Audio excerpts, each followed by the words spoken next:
वक्रतुण्ड महाकाय सूर्यकोटि समप्रभ निर्विघ्नं कुरु मे देव सर्वकार्येषु सर्वदा।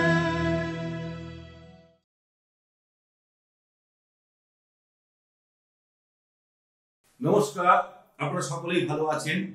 আশা করছি আপনারা রুদ্রাক্ষ অনুষ্ঠানটা দেখছেন, খুব ভালো লাগছে। আগের দিন আমি রুদ্রাক্ষের বর্ণনা করেছিলাম, কোথা থেকে উৎপত্তি, তার কতমুখী রুদ্রাক্ষ এবং একমুখী রুদ্রাক্ষের প্রাণ প্রতিষ্ঠা মন্ত্র আমি বলেছিলাম। রুদ্রাক্ষ যেখান থেকে নেবেন ল্যাব টেস্টিং করা ছাড়া নেবেন না। কেন আপনি ঠকবেন এই বর্তমান যুগে? এটা সর্বদাই নেবেন। আর আপনাদের সুবিধার্থে আমি আপনাদেরকে একটা সুযোগ দিয়ে করেছি, যেটা হচ্ছে আপনি যদি মনে করেন আপনি বাড়িতে বসে রুদ্রাক্ষ নিতে চান, তাহলে অতি অবশ্যই আমার ফোন নম্বরে যোগাযোগ করবেন এবং আপনার বাড়িতে কুরিয়ার সার্ভিসের মাধ্যমে আপনার বাড়িতে আমাদের রুদ্রাক্ষগুলো পৌঁছে যাবে। দুমুখী রুদ্রাক্ষকে বলা হয় অর্ধনারীশ্বর। অর্ধনারীশ্বর যে সকল জাতক জাতিকারা কিডনিতে ভুগছেন, চোখের প্রবলেমে ভুগছেন, বা স্ত্রী রোগ, মেয়েদের যে স্ত্রী রোগ প্রবলেমে যদি ভুগছেন, তাহলে অতি অবশ্যই দুমুখী রুদ্রাক্ষ ব্যবহার করুন। যারা কর্কট লগ্নের জাতক বা রাশির জাতক, তারা অতি অবশ্যই দুমুখী রুদ্রাক্ষ ধারণ করুন। কেন? দুমুখী রুদ্রাক্ষকে বলা হচ্ছে চাঁদকে চন্দ্র গ্রহকে পরিচালনা করে দুমুখী রুদ্রাক্ষ। তাই যাদেরই এই প্রবলেম আছে, তারা অতি অবশ্যই দুমুখী রুদ্রাক্ষকে ধারণ করুন। কেন? মন, চন্দ্র কি আমাদের মন মানসিকতা, আমাদের শরীরের মনের মানসিকতা হচ্ছে চন্দ্র। কি হয়, আপনি ধরুন বাড়ির থেকে বেরিয়েছেন অফিস যাবেন বলে, মন কিন্তু আপনাকে অফিস নাও নিয়ে চলে যেতে পারে।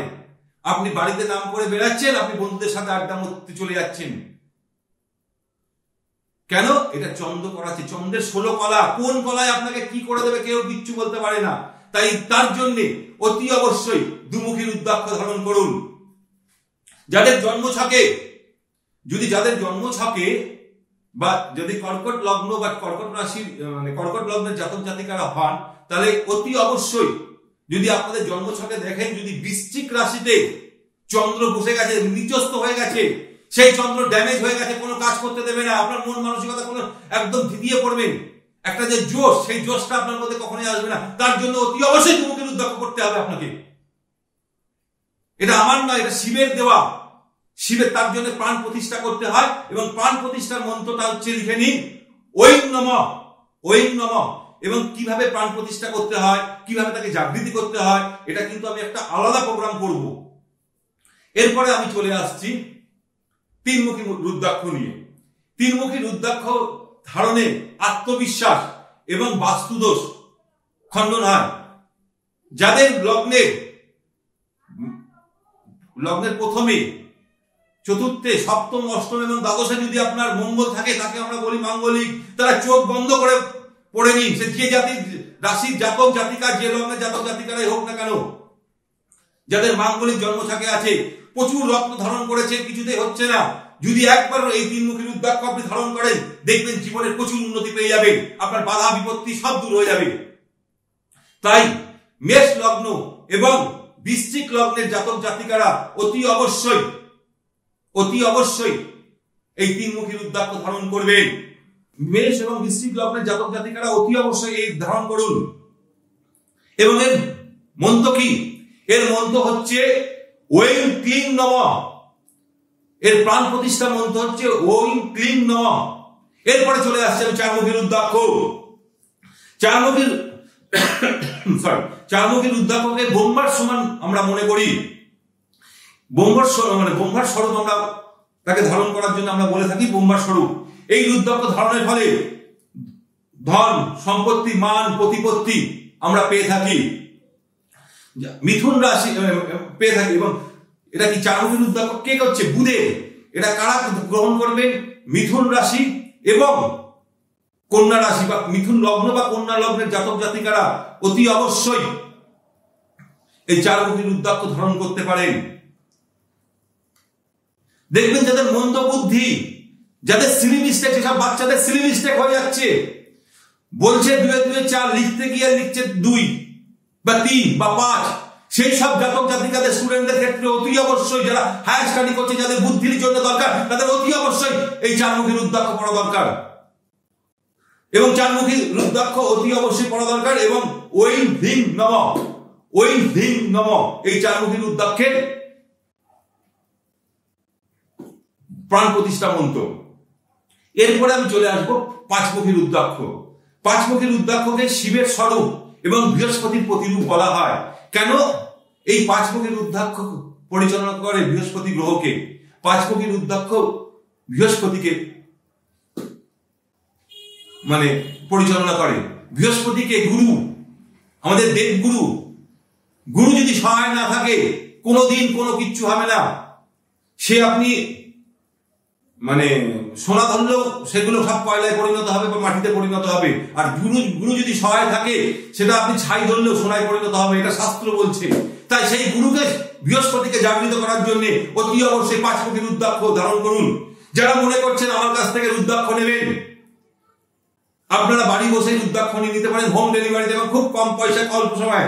আমরা 5মুখী রুদ্রাক্ষ এরকম ভাবে আমরা লোককে দিই এবং সার্টিফিকেট যেখান থেকে নেবেন, সার্টিফাই সার্টিফিকেট সমেত নেবেন, যেখান থেকে নেবেন এই জিনিসটা কিন্তু নেবেন। এবং বৃহস্পতি হচ্ছে আমাদের গুরু। বৃহস্পতি যদি আমাদের সহায় না থাকে, আমি একটা কথাই বলি, তো আমাদের কোনো কিচ্ছু হবে না জীবনে। তাই আমরা বারবার করে বলি, যাদের ধনু লগ্ন এবং মীন লগ্ন বা ধনু রাশি বা মীন রাশির জাতক জাতিকারা অতি অবশ্যই এই 5মুখী রুদ্রাক্ষ ধারণ করতে পারেন। 5মুখী রুদ্রাক্ষের প্রাণ প্রতিষ্ঠা মন্ত্র হচ্ছে ঐং হ্রিং নমঃ। এরপরে চলে আসছি 6মুখী রুদ্রাক্ষ। 6মুখী রুদ্রাক্ষ সাধারণত শুক্র গ্রহকে পরিচালনা করে। 6মুখী রুদ্রাক্ষ কার্তিক ও গণেশের সাথে যুক্ত আছে। যাদের কিডনি মূত্র রোগের প্রবলেম আছে, ওখানে যদি জ্বালা ফালা করে এরকম, তারা অতি অবশ্যই এই 6মুখী রুদ্রাক্ষ ধারণ করুন। এই সমস্যা থেকে আপনি মুক্তি পাবেন। এই রুদ্রাক্ষ ধারণ করলে সকল পাপ থেকে আপনি মুক্তি পাওয়া যাবে। এরা কারা করবে? শুক্রের হচ্ছে কি বিষ এবং তুলা রাশির জাতক জাতিকারা বা লগ্নের জাতক জাতিকারা অতি অবশ্যই এর ধারণ করতে পারেন 6মুখী রুদ্রাক্ষ। শুক্র আমাদের কি দেয়? নাম, যশ, প্রতিপত্তি, সবকিছু। দেখুন আপনার যোগ্যতা আছে, কোথাও গিয়ে সেই জায়গাটা আপনি পাচ্ছেন না। শুক্র খারাপ থাকলে অনেক গুপ্ত রোগ সৃষ্টি হয়ে যায়।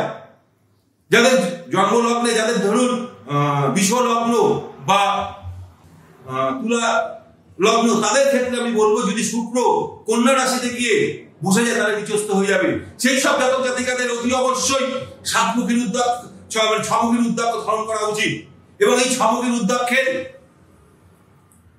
প্রাণ প্রতিষ্ঠা মন্ত্র হচ্ছে ঐং হ্রিং হুম নমঃ, ঐং হ্রিং হুম নমঃ। আপনাদের কাছে আমি বারবার করে এই কথাটাই বলবো, যেখান থেকেই নেবেন সার্টিফাইড সার্টিফিকেট নেবেন। পথে ঘাটে, রাস্তাঘাটে আপনি অনেক জায়গায় নিয়ে এসে আপনি সেটা ধারণ করছেন, কিন্তু তাদের রুদ্রাক্ষ যদি কাজ না করে, তাদের রুদ্রাক্ষের দোষ নেই। রুদ্রাক্ষ প্রাণ প্রতিষ্ঠা করতে হয়, তাকে জপ করতে হয়, তাকে মন্ত্রের মধ্য দিয়ে তাকে জাগৃত করতে হয়। সেটাই হচ্ছে মেন উদ্দেশ্য, না হলে কিচ্ছু হবে না। আমি যদি এই আংটিটাও যখন আমি পড়ি বা আমি কাউকে দিই, তাকে আমি সেইভাবেই তাকে ধারণ করতে দিই। ভালো থাকুন, সুখে থাকুন, আনন্দে থাকুন। নমস্কার।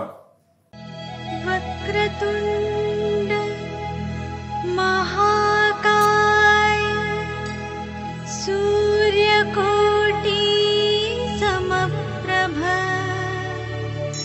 निर्विघ्नं